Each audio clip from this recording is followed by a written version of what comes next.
Hi everyone, आप सभी स्वस्थ और अच्छे से होंगे। मैं भी ठीक हूँ। आगे स्टोरी का नाम रूहानी इश्क, एपिसोड 5, चाहत की पहली रात। आरोही घर के आंगन में बैठी थी जब मायरा ने उसे चुपके से पर्ची पकड़ा दी। उस पर लिखा था, कल दोपहर मेरे घर आना, सब लोग बाहर रहेंगे, सिर्फ हम दोनों। पढ़ते ही आरोही का दिल धड़कने लगा। उसकी हथेलियां पसीने से भीग गईं। उसने आंखें उठाकर मायरा को देखा, जो दूर खड़ी मुस्कुरा रही थी। आरोही के दिल में डर और प्यास दोनों थे। अगले दिन दोपहर को पहली बार अकेली आरोही धीरे धीरे मायरा के घर पहुंची।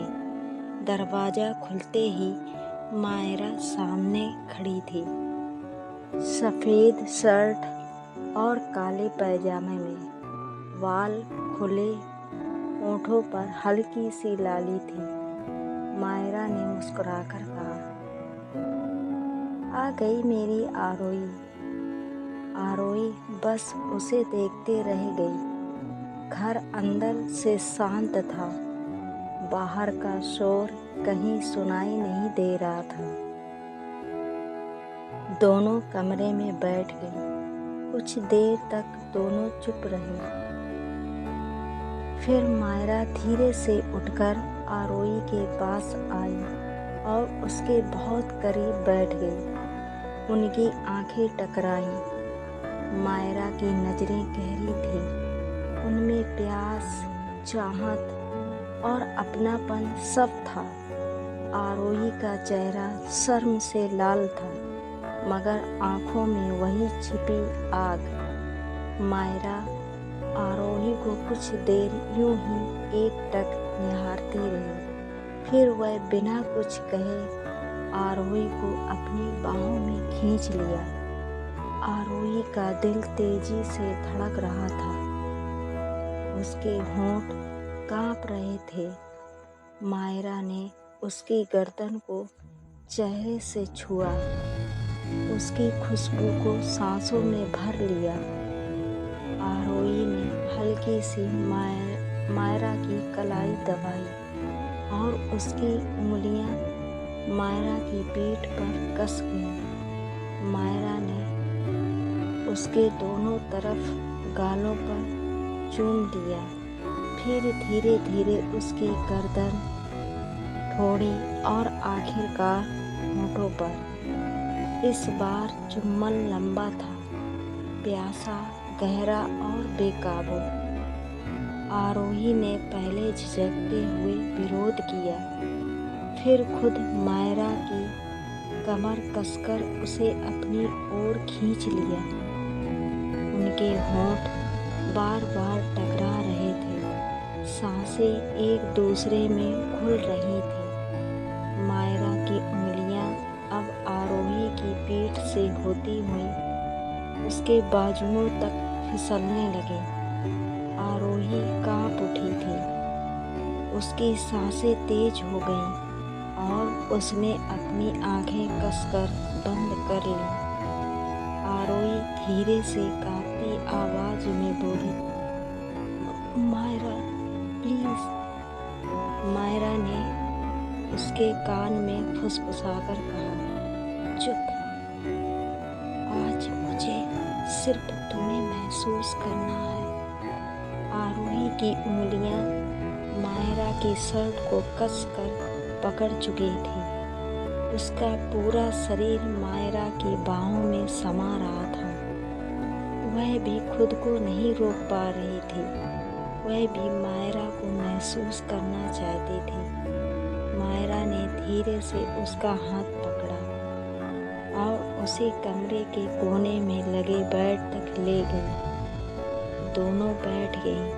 फिर मायरा ने आरोही को धीरे से लिटा दे दी। आरोही का दिल जोर जोर से धड़कने लगा। मायरा उसके ऊपर झुकी और उसकी आंखों में देखकर कहा, डरो मत, मैं तुम्हें कभी चोट नहीं पहुंचाऊंगी। आरोही ने बस सिर हिला दिया और आंखें बंद कर लीं। फिर शुरू हुआ एक लंबा सिलसिला।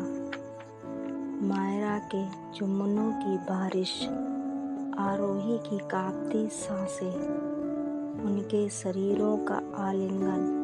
हर स्पर्श के साथ आरोही की झिझक कम होती गई और चाहत बढ़ती गई।